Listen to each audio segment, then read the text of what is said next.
It's all about you.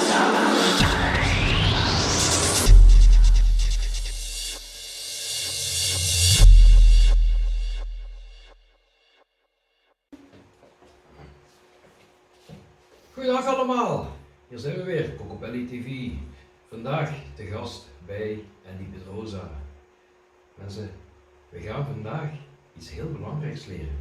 De weg van het leven, de waarheid in het leven. Met alle vragen die zullen beantwoord worden. Maar vooraleer gaan we eerst even wat kennis vergaren. Mensen, luister mee. En hier is Andy Pedrosa. Hallo allemaal. Dus we gaan het hier hebben over wat wij noemen de waarheid van het mens. Allereerst gaan we een kleine inleidende video presenteren waar we eigenlijk alles opzommen wat wij hier gaan geven, stap voor stap. Wat wij gaan brengen is een oeroude boodschap.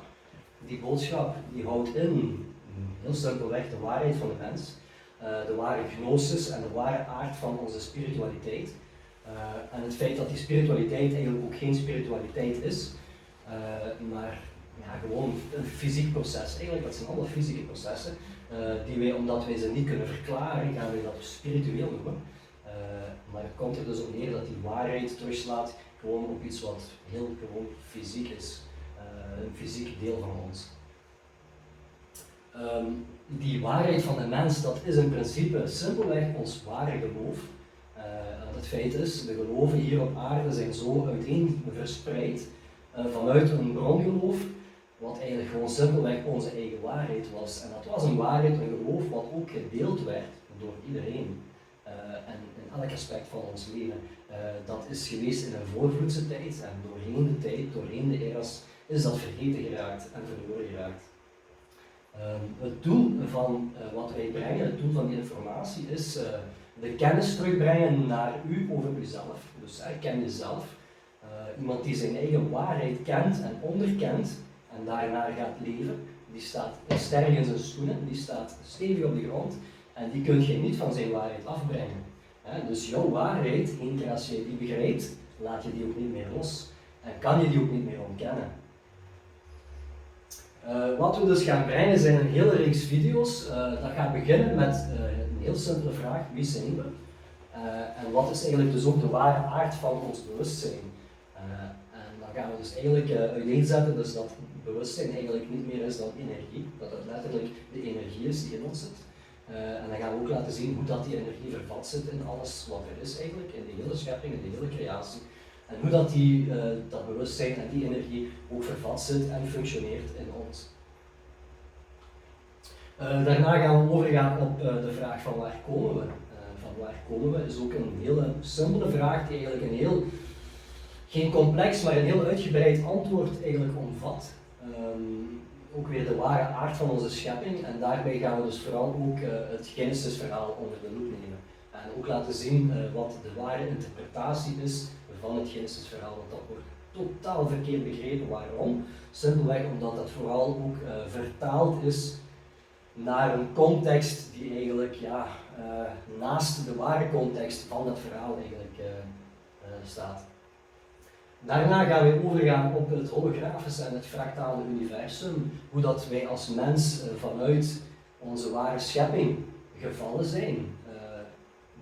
Dat fractale en dat holografische universum is in principe hoe wij in de ruimte gevallen zijn, een val in de ruimte.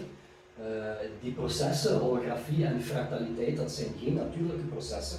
En daar gaan we het dan ook uitgebreid over hebben, hoe dat komt dat dat niet natuurlijk is en waarom dat dan toch vervat zit in die waarheid van ons. Daarna gaan we overgaan naar de eeuwige cyclus. Wij zijn dus niet alleen in ruimte gevallen, maar ook in tijd. Wij zitten vervat momenteel in een eeuwige cyclus die zich altijd maar herhaalt en herhaalt, waarbij dus dezelfde tijd van een begin tot een eindpunt steeds weer wordt gereïtereerd. Wij noemen dat ook het binaire grote jaar. En waarom het binaire grote jaar? Omdat die cyclus eigenlijk de omwenteling omvat van onze zon rond een andere ster. Daar gaan we het heel uitgebreid over hebben ook. Daarna gaan we nog even hebben over de plaats van de kruising. Dat is het moment in die cyclus, het moment dat zich ook iedere keer herhaalt, waarin dus dat begin en dat eindpunt samen vervat zitten. De oude Sumeriërs noemden dat Nibiru en dat kan vrij vertaald worden als de plaats van de kruising. Dat is het moment wanneer de zon met die andere ster in een omloop gaan kruisen. En hoe dat vervat zit en wat daar de gevolgen van zijn voor ons, voor de mensheid, voor ons bestaan en onze evolutie, daar gaan we het dan ook uitgebreid over hebben. Dan gaan we nog even uitbreiden over de paradox, waar we dus effectief in vervat zitten, die eeuwige cyclus en dat holografische universum. Dat is wat men noemt een bootstrap paradox. Dat is een paradox in tijd, maar ook in ruimte. Je kunt dat zien als een afsluiting, een insluiting in tijd en ruimte. En dat is letterlijk en waarlijk een paradox. Dat is iets wat niet kan opgelost worden, je kunt dat niet verklaren. En dat is eigenlijk een onmogelijke situatie, een onmogelijke conditie, die toch vastgezet is en die toch voortkomt. We gaan het uitgebreid hebben hoe dat het komt dat die paradox bestaat en wie en wat en hoe dat is gecreëerd. We gaan het heel uitgebreid hebben over het ego en dat ego eigenlijk Satan is, de antigod, de antichrist die in ons zit. Zowel God als de duivel zit in ons. Wij horen dat niet te zoeken buiten onszelf, ook al doet iedereen dat momenteel. Dat is iets wat letterlijk in ons leeft en wij manifesteren dat zelf vanuit ons eigen bewustzijn. En wij hebben de vrije wil gekregen en de mogelijkheid gekregen om te kiezen of wij die antigod of die God gaan manifesteren vanuit ons bewustzijn. En dat ego is eigenlijk de oorzaak, de reden waarom wij eigenlijk gevallen zijn in ruimte en in tijd. En waarom dat wij eigenlijk in die eeuwige cyclus vervat zitten. We gaan het hebben over de Triniteit, de Heilige Triniteit. Dat is het patroon wat eigenlijk leeft in alles in ons universum. Dat is eigenlijk waar we het hier, wie zijn we, waar we het daar over hebben, de ware aard van ons bewustzijn. Dat een elektromagnetisch bewustzijn is wat altijd in een materieel lichaam leeft. Dat is dus die Triniteit waar we het over gaan hebben. In de religie wordt dat veelal gezien als de Vader, de Moeder en de Zoon. Een mannelijk, een vrouwelijk aspect waaruit een derde nagezand, een derde aspect uit voortkomt. Dat wordt in elke cultuur, in een eigen context wordt dat allemaal weer gegeven. En dat slaat iedere keer terug op diezelfde Triniteit. Wij gaan het hebben over de tribulatie van de mens. En hoe die tribulatie, zoals die in de Bijbel bijvoorbeeld in de Revelaties wordt beschreven, dat niet zozeer een moment in de tijd is of een periode in de tijd. En zeker niet zomaar iets wat zich voordoet in onze generatie. Niet zozeer, maar dat het dus werkelijk een hele evolutie is die zich in 7 plus 7 plus 7 stappen volbrengt. En dat die evolutie eigenlijk doorloopt doorheen die eeuwige cyclus. En dat is eigenlijk de ware tribulatie van de mens. Dat is onze hele evolutie als mensheid, van dat begin tot dat eindpunt wat in die cyclus vervat zit. We gaan u laten zien hoe die 7 plus 7 plus 7 stappen in die cyclus zitten vervat. En hoe dat eigenlijk van een val naar een stijging en naar een eindpunt gaat. We gaan het ook hebben over Atlantis, de ware aard van Atlantis, wat Atlantis is. En ook het land van Nu, het continent van Nu. Dat zijn twee tegengestelde, twee mythologische begrippen, beginselen, die tegenover elkaar staan. En de manier waarop dat is, gaan we ook helemaal uiteenzetten. Bijvoorbeeld dat Atlantis, dat eiland, dat momenteel nog altijd is waar wij op staan. Dus iedereen is zo naarstig op zoek naar wie of wat of waar Atlantis is. We staan erop en dus dat gaan we dus ook volledig uiteenzetten waarom dat zo is.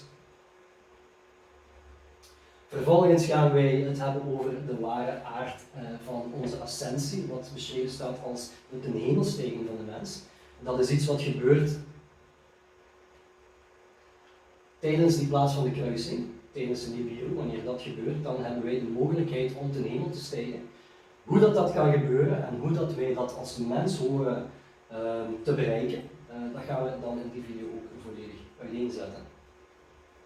Wij gaan het ook hebben over Jezus versus Christus en dat eigenlijk twee verschillende beginselen zijn, twee verschillende begrippen, dat dat niet hetzelfde is. Wij zijn ons heel bewust dat in de religie Jezus en Christus gezien wordt als één en dezelfde. Dat is dus niet zo. Jezus is een persoon die leefde, een mens die leefde, excuseer, dat is geen persoon, een mens die leefde. En Christus, dat is iets, dat is een bewustzijn, een niveau van bewustzijn, een conditie in ons, wat in iedereen zit en wat dus ook evenwaardig in Jezus zat.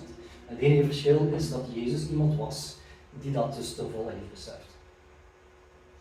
We gaan het hebben over de ware aard van de onbevlekte bevruchting en waarom de bevruchting van Jezus bevlekt was, terwijl de bevruchting van Christus, dat is de onbevlekte bevruchting en daar komt dus inderdaad geen zaad aan te pas.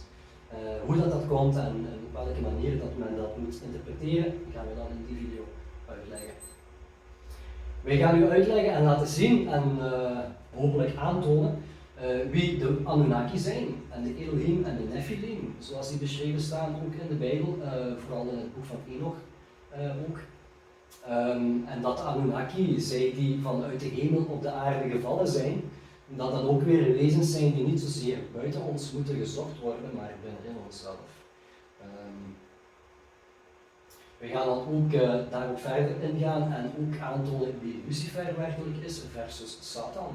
En dat Lucifer ook weer een totale misinterpretatie is van iemand die totaal eigenlijk tegen Satan is.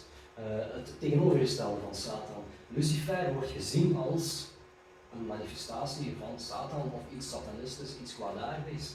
Maar dat is dus werkelijk niet zo. Lucifer is de engel van licht. Dat is altijd zo geweest, dat is nog altijd zo. Dat is hij die het licht in zich draagt. Zelfs wanneer hij afdaalt in de onderwereld. Nu, waar dat allemaal terugslaat, gaan we ook uitvoerig over hebben. En hopelijk wordt het dan ook voor eens en voor altijd terug duidelijk wie Lucifer is en wie Satan is. We gaan het hebben over de ware aard van meditatie en hoe dat vandaag de dag ook wordt misgeïnterpreteerd en verkeerd wordt gebruikt eigenlijk. We gaan het hebben over de Merkaba, ons voertuig van licht. We gaan het hebben over de Kundalini-energie en hoe wij die kunnen sturen vanuit ons bewustzijn, vanuit ons verstand en ook vanuit ons hart natuurlijk, hoe we dat kunnen sturen.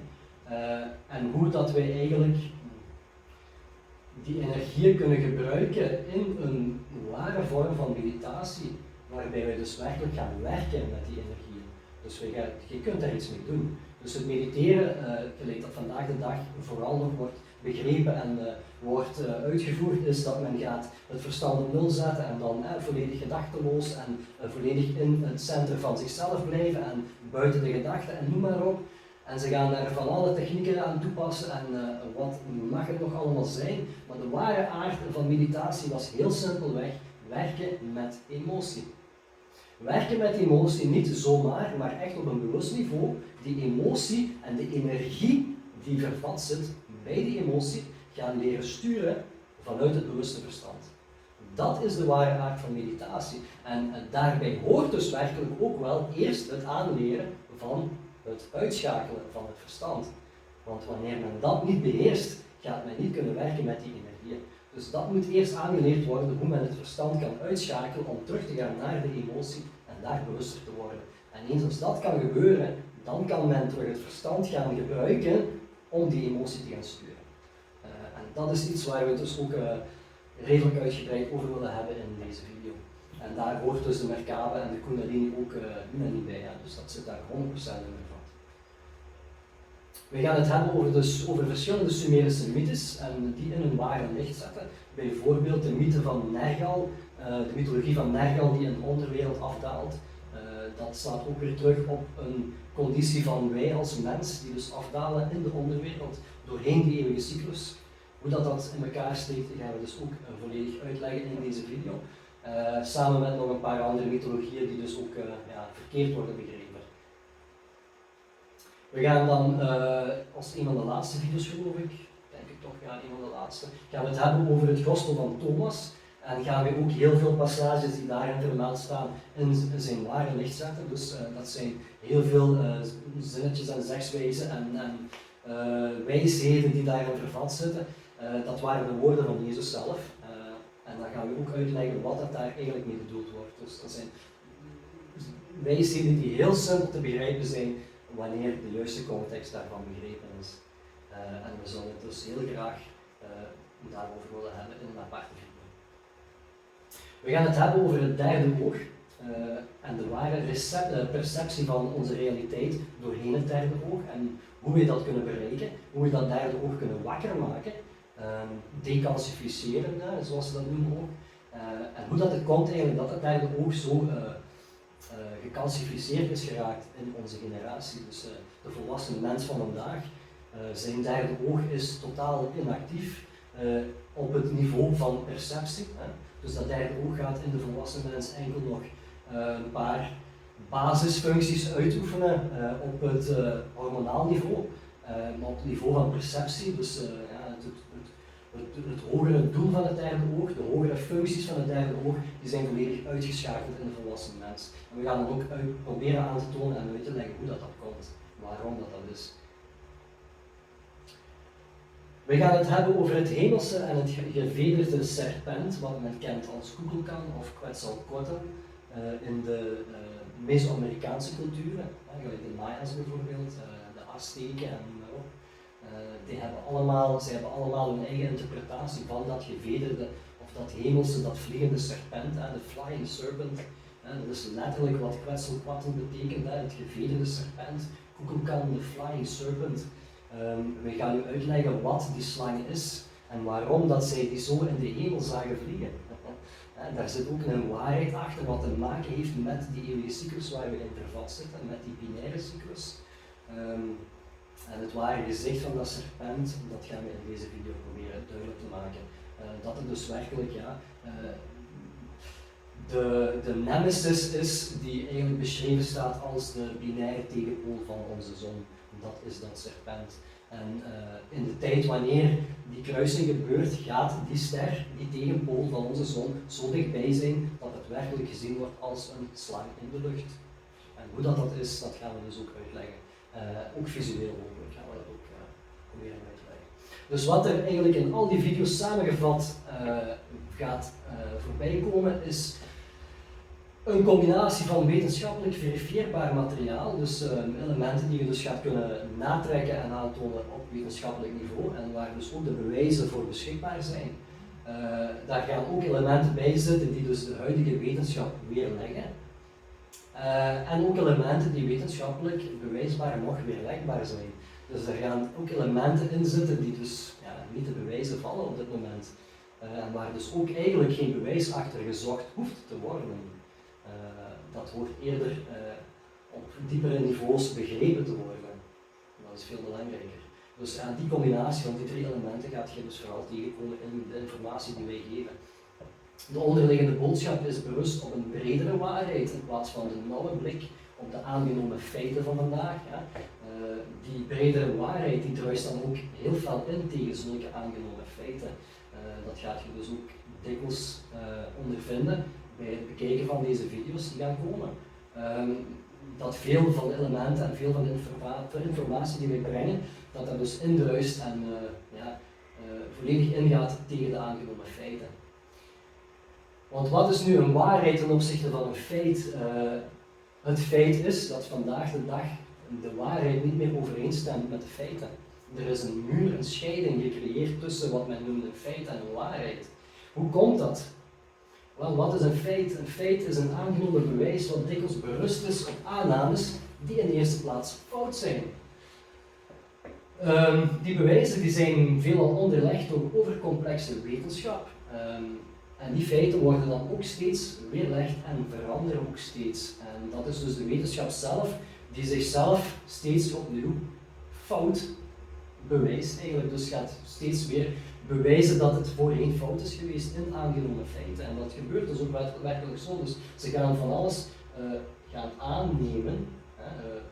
Ze gaan dat assumen in het Engels. Ze gaan dat aannemen. Maar die aannames die zijn dus niet bewust op bewijzen, maar op interpretaties en al voorafgenomen en voorafgesproken interpretaties die gewoon fout zijn aangenomen. En vanaf die aannames gaat men dan hun bewijzen aanbrengen en hun wetenschap op gaan onderbouwen. En dat is dus fout, want het resultaat is dat dan generaties later dan nieuwe feiten aan het licht komen, waarbij de oudere feiten dus weerlegd worden.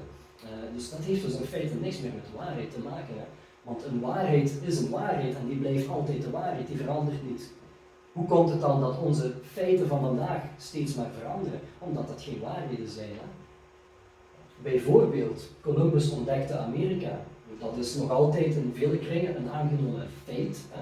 Dat Columbus Amerika heeft ontdekt. Maar dat is dus absoluut geen waarheid, want de waarheid is dat in ons Lesio of zoiets, ik kan nu niet op de naam komen, een of ander Amerikaans kuststreekje is in 1000 na Christus, zijn de Vikings daar aangekomen en die hebben daar een kapelletje gemaakt. Die hebben daar een klein kapelletje gesticht en dat staat daar nog. En daar staan letterlijk de Vikings, de inscripties nog die de Vikings daar hebben aangebracht. En dat is een onweerlegbaar bewijs van die waarheid dat Amerika al lang voor Columbus was ontdekt. En nu kunnen we zelfs nog verder teruggaan tot bij de Feniciërs, die dus al 1000 jaar geleden al de zee hebben overgestoken en Amerika bereikt hebben. We kunnen teruggaan naar de Grand Canyon, dat daar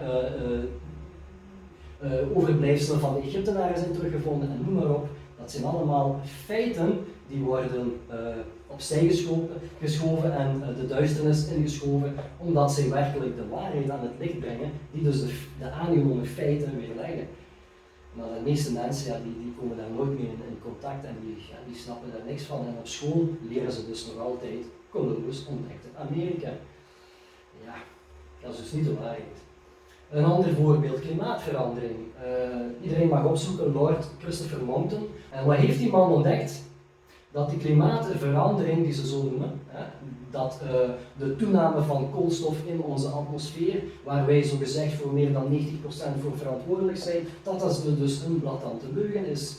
En die man heeft dus ontdekt, en die heeft dat dus werkelijk aangetoond via zijn berekeningen, dat wij slechts voor minder dan 3% verantwoordelijk zijn voor de stijging van alle koolstof in onze atmosfeer. Nu, waarom is dat? Omdat de toename van koolstof in onze atmosfeer voornamelijk een kosmologisch proces is. Dat is iets wat kosmologisch wordt veroorzaakt door stralingen, kosmologische stralingen die onze atmosfeer bombarderen. En dat creëert koolstof in onze lucht. En de koolstof die wij creëren via onze roetuitstoten en noem maar op, dat draagt maar bij voor minder dan 3% aan die toename. Dus van waar komt dan die andere 97% toename in koolstof? Dat is een kosmologische oorzaak waar de wetenschap op dit moment totaal niet aanreikt. Maar dus die feiten die men dus aanbrengt in verband met klimaatverandering, die berusten ook weer niet op de waarheid. Waar dus bijvoorbeeld Christopher Monckton probeert mee aan de dag te komen. Maar wat hebben ze met hem gedaan? Dus dat was een zeer representatieve mens met heel veel connecties en een heel hoge reputatie. Die hebben ze zijn carrière, zijn leven gewoon verwoest. En hij kan enkel nog via kanalen als YouTube en online platformen kan hij nog zijn boodschap proberen te brengen. En dat is dus op veel kleinere schaal dan dat eigenlijk zou moeten gebeuren. Want heel die waarheid waar hij mee aan de dag wil komen in verband met heel dat klimaatonderzoek, dat is gewoon in de doofpot gestopt. En dat is zo gebleven. Want men houdt nu vandaag nog steeds die feiten aan dat het klimaat verandert en dat wij de oorzaak zijn, wat dus totaal niet waar is. Ja, dat is waar voor 3%, maar dat is verwaarloosbaar. Dus dat zijn oorzaken die een kosmologische bron hebben waar wij dus totaal geen invloed op hebben. Nog een voorbeeld, het universum. Ook weer iets. De wetenschap gaat over complexiteit gaan proberen aan te tonen wat er allemaal in het universum leeft en noem maar op. En ze gaan daar van alle uitleg bij geven en van alle wetenschap met planeten en sterren die bepaalde functies uitoefenen en evoluties maken in tijd en noem maar op. En ze gaan daar allerlei uitleg aan geven, maar uiteindelijk kan geen antwoord gegeven worden op de simpele vraag: wat is het universum? Die weten dat niet. Dus al die feiten wat zij gaan aanhalen in verband met dat universum, in de eerste plaats is al niet begrepen wat dat eigenlijk is. Dus hoe gaat je daar dan eigenlijk willen over onderrichten als je niet begrijpt waar je mee te maken hebt? Daar tegenover staat de waarheid. Wat is een waarheid? De waarheid is gewoon een simpele waarachtigheid. Dat is iets wat resoneert binnenin onszelf en dat behoeft geen bewijs. Dat is onderlegd niet door overcomplexe wetenschap, maar door simpele of simplexe wijsheid. Die waarheid, ene keer als die er is, en die is gekend, die blijft hetzelfde. Want een waarheid is een waarheid en blijft een waarheid. En er zijn geen feiten die die waarheid kunnen weerleggen als dat de waarheid is. Ik weet niet hoe je dat anders moet uitleggen, maar zo simpel is die waarheid en dat is gewoon heel simplex ten opzichte van de overcomplexiteit van de wetenschap. Bijvoorbeeld, een simpele waarheid is dat alles elektromagnetische energie is. Kun je dat bewijzen? Je kunt dat aantonen wetenschappelijk. Dat kan heel gemakkelijk aangetoond worden. Het gaat wel wat moeite kosten, maar uiteindelijk die waarheid, is dat nodig om dat wetenschappelijk te gaan bewijzen en overcomplex te maken? Nee, want dat is een heel simpele waarheid. Alles is elektromagnetisme. Eens dat geweten is dat ook begrepen, is daar geen wetenschap voor nodig. De val van het hart en de stijging van het hart bijvoorbeeld, dat is ook iets, dat is een waarheid die waar wij altijd deel van uitgemaakt hebben. Wij zullen voor eeuwig en altijd blijven vallen uit het hart en terugstijgen in het hart doorheen die eeuwige cyclus. En dat zal zich altijd herhalen. Wetenschap zegt dat dat allemaal larie en apenkool is. Laat de wetenschap zeggen wat ze wil. Dit is de waarheid. De wetenschap houdt zich niet bezig met waarheid, maar met feiten. En wat wij dus brengen is de waarheid. En dan ook weer het universum, dat het universum alles is wat er is, dat het universum ons eigen lichaam is, ons fysieke lichaam. Dat is een waarheid. Kan de wetenschap dat op dit moment bewijzen? Nee, onmogelijk. Dat kan niet bewezen worden, want dat heeft te maken met een holografisch en een fractaal proces waar de wetenschap momenteel heel weinig van snapt. Maar de waarheid blijft nog steeds, het universum, dat is uw eigen lichaam. Ja, dus die feiten die brengen complicatie met zich mee in plaats van waarheid. En de moderne wetenschap druist veelal in tegen de waarheid met de feiten die worden aangebracht. Want bijvoorbeeld het universum, de wetenschap zegt dat dat buiten ons bestaat, terwijl de waarheid is dat dat in ons zit. Dat holografisch proces, wat maakt dat het universum wat buiten ons weerspiegeld wordt, dat dat in werkelijkheid binnen ons leeft, dat dat een microcosmos is die binnen ons leeft, maar als een macrocosmos is weerspiegeld. Dat gaat de wetenschap met zijn complexiteit dus weerleggen en zeggen nee, dat universum dat heeft niets met ons te maken, maar dat staat buiten ons. Het atoom is net hetzelfde. De wetenschap gaat verklaren met een overcomplexiteit dat er zoveel verschillende atomen bestaan, met zoveel verschillende configuraties en noem maar op. De waarheid is, er bestaat maar één atoom. En heel de tabel van Mendeleev, dat zijn allemaal herconfiguraties en weerspiegelingen vanuit verschillende hoeken van hetzelfde atoom. En dat is de waarheid. Kan de wetenschap dat bewijzen? Nee. Het zonnestelsel, de wetenschap zegt dat onze zon alleen is. En de waarheid is, nee, die zon is binair, want daar draait een andere ster rond. Dat gaan we dus in de eeuwige cyclus, die video, gaan we dat helemaal uitleggen. Dus die waarheid staat dan weer volledig haaks op de feiten. Om aan te tonen dat onze zon niet alleen is, dat wordt gedaan bijvoorbeeld door het feit dat ons zonnestelsel niet heliocentrisch is, zoals bijvoorbeeld Einstein aangebracht heeft, maar dat dat helisch is. Dat is een vortex. En waarom is dat? Einstein zei van kijk, de zon staat in het midden en alle planeten draaien daar rond omdat die samengehouden worden door zwaartekracht. Ja? En ze lieten dat vroeger zien met een doek in een klas wat voorgehouden werd en dan een zware knikker daarop gooien en die zakte dan naar het midden en dan werd daar een andere knikker rondgegooid en die draaide daar dan rond en dat was dan zogezegd het bewijs dat de planeten zo rond de zon draaien. Maar wat wij dus als kind altijd al opmerkten was, als daar die tweede knikker werd ingegooid, die draaide gewoon rechtstreeks naar het middelpunt en die bleef daar zitten. Maar dat doen die planeten toch niet, die blijven daar gewoon ronddraaien. Dus wat klopt er niet? Ja, dat is het feit dus dat de interpretatie en het perspectief van dat heliocentrische begrip, dat dat fout gezien is en dat dat eigenlijk 90 graden op zijn kant moet gezet worden. Waarom? Die zon, dat is een dynamisch iets en dat beweegt zich ook vooruit in de ruimte. En wat maakt dat? Dat die planeten die daar ronddraaien, die spiralen daar achteraan. Omdat die willen dus letterlijk de middelpuntvliedende kracht, het centrum van zwaartekracht van de zon, willen die gaan inhalen. En daarom spiralen die erachteraan. En dat is de balans die Einstein in zijn formules tegenkwam, dat alles zo in balans blijft. Dat is omdat de zon voortbeweegt. Als de zon zou stilstaan, dan zouden al die planeten unaniem rechtstreeks op de zon invallen gewoon. En dat gebeurt nu niet omdat die zon vooruit beweegt en die gaat dus met zijn voorwaartse beweging constant zijn middelpuntvliedende kracht eigenlijk verplaatsen. En daar gaan de planeten eigenlijk in een spiraal achteraan. En hoe heet het weer? Keshava Bhatt, een Indische wiskundige leraar, die heeft dat eigenlijk aangetoond, wiskundig, dat dat werkelijk zo is. En dat het zonnestelsel niet heliocentrisch is, maar heel is. En nog altijd de feiten zijn, nog altijd dat het zonnestelsel heliocentrisch is. En dat staat dus ook alweer haaks op die waarheid dat dat dus helisch is.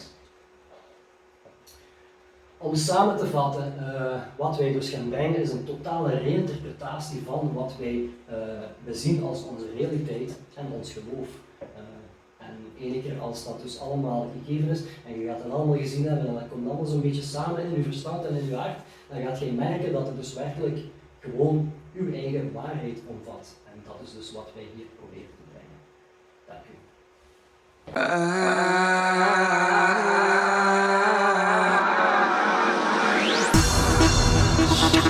Ah.